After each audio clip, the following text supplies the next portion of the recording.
दोस्तों, वीडियो शुरू करने से पहले कृपया आप मेरे चैनल को सब्सक्राइब जरूर करें और साथ में बेल आइकन को भी दबा दें ताकि मेरे नए वीडियो का नोटिफिकेशन आपको मिल जाए। अब देर न करते हुए आज की कहानी शुरू करते हैं। बहुत पहले की बात है, श्री गुरु नानक देव जी जब दक्षिण की तरफ गए, वहां जाकर उन्होंने कीर्तन करना शुरू कर दिया। उस समय कीर्तन सुनने ज्यादा लोग नहीं आते थे, थोड़े बहुत ही लोग आते थे, लेकिन धीरे धीरे भीड़ ज्यादा होने लगी। उस इलाके की औरतें घर से बाहर कम निकलती थी क्योंकि वह इलाका ज्यादातर मुसलमानों का था।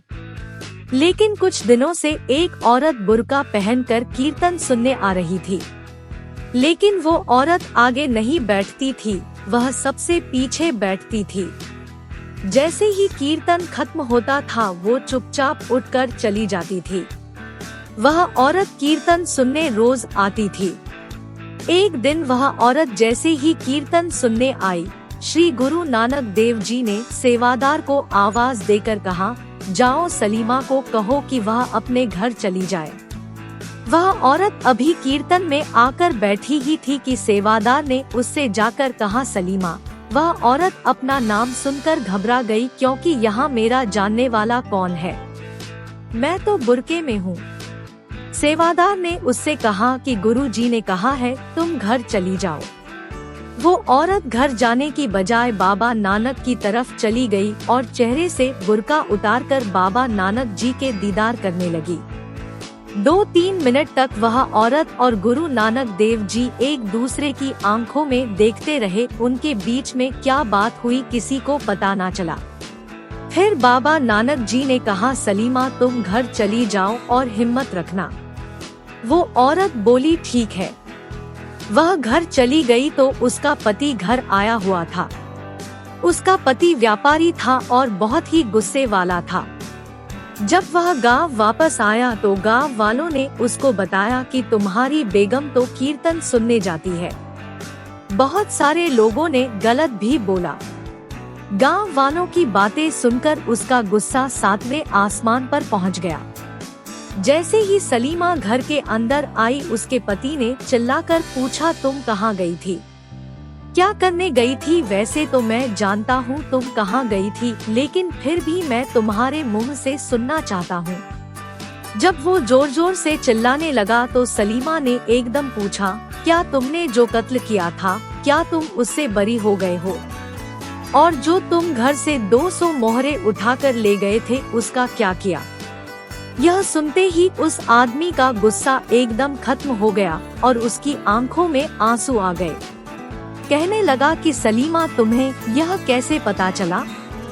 सलीमा ने कहा, वो मैं तुम्हें बाद में बताऊंगी, पहले बताओ आपके साथ क्या हुआ? वह बोला, जब मैं घर से निकला तो एक आदमी ने मेरे ऊंट पर पत्थर मारा। पत्थर नुकीला था, ऊंट के माथे के बीचों बीच जा लगा, ऊंट वहीं मर गया। यह देखकर मुझे बहुत गुस्सा आया और मैंने वही पत्थर उठाकर उस आदमी के सर पर दे मारा। वो आदमी भी वहीं पर मर गया। मुझे पुलिस ने गिरफ्तार कर लिया और कहा कि यहाँ खून के बदले खून का असूल है। मतलब अगर तूने कत्ल किया है तो बदले में फांसी की सजा ही होगी। मैंने यह दलील दी कि इसने मेरा भी तो ऊंट मारा है, लेकिन उन्होंने कहा ऊंट तो जानवर है और यह इंसान था। जो आदमी मरा था उसकी बेगम ने कहा कि मेरा कोई कमाने वाला नहीं है, आप इसको बोलो मुझे गुजारे के लिए 200 मोहरी दे दे और हम इसे इस केस से आजाद कर देंगे। उस औरत के कहने से जज ने यह सजा सुना दी कि इस आदमी पर 200 मोहरे जुर्माना और वह इस औरत को दे दिया जाए। मैंने कहा, मुझे यह सजा कबूल है, मैं 200 मोहरे देने के लिए तैयार हूँ। जज ने कहा, तुम इसे मोहरे दे दो। वह आदमी बोला, मुझे इसके लिए घर जाना पड़ेगा। जज ने कहा, ठीक है तुम जा सकते हो, लेकिन अपनी जगह किसी गवाह को यहाँ पर बिठा कर जाना पड़ेगा, जो तुम्हारी जगह जमानत के तौर पर यहाँ बैठेगा। पर उस शहर में मुझे कोई जानता नहीं था अपनी जगह किसे वहाँ बैठा था। उस वक्त सलीमा, मुझे तेरी बहुत याद आई कि सलीमा यहाँ होती तो मेरा साथ जरूर देती। पर इतने में एक बाबा आया और बोला कि तुम जाओ मोहरे ले आओ, तुम्हारी जगह मैं यहाँ बैठता हूँ। मैं जब वहां से निकलने लगा तो सिपाहियों ने कहा अगर तुम समय पर वापस नहीं आए तो तुम्हारी जगह इस बाबा को फांसी दे दी जाएगी। फिर भी बाबा ने कहा कि तुम जाओ। मैं भागता हुआ घर आया, तुम घर पर नहीं थी। मैंने 200 मोहरें निकाली पर मेरा मन बेईमान हो गया। मैंने सोचा कि मैं कौन सा उस बाबा को जानता हूँ जो मैं उसकी जान बचाने जाऊं। लेकिन एकदम पता नहीं क्या हुआ कि मैं अपने आप मोहरे लेकर चल पड़ा।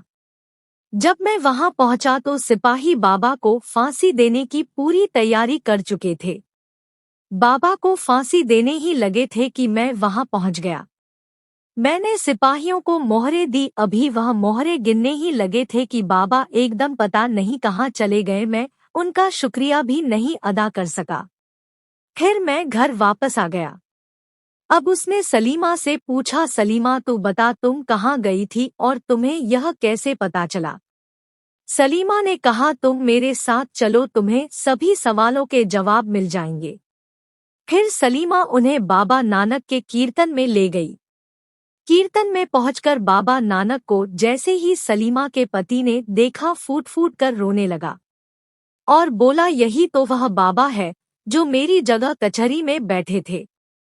तब सलीमा ने बताया जब तुम मुझे याद कर रहे थे तब मैं कीर्तन में बाबा नानक जी को याद कर रही थी, इसलिए आपकी तार सीधी बाबा नानक जी से मिल गई और बाबा नानक आपको बचाने के लिए वहां पहुंच गए। इतना महत्व है एक पूर्ण गुरु की संगति करने का।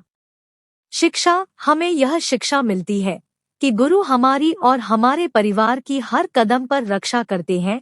हमें भी हमेशा गुरु की बात पर विश्वास करना चाहिए। एक पूर्ण गुरु हमें कभी भी मझधार में नहीं छोड़ता।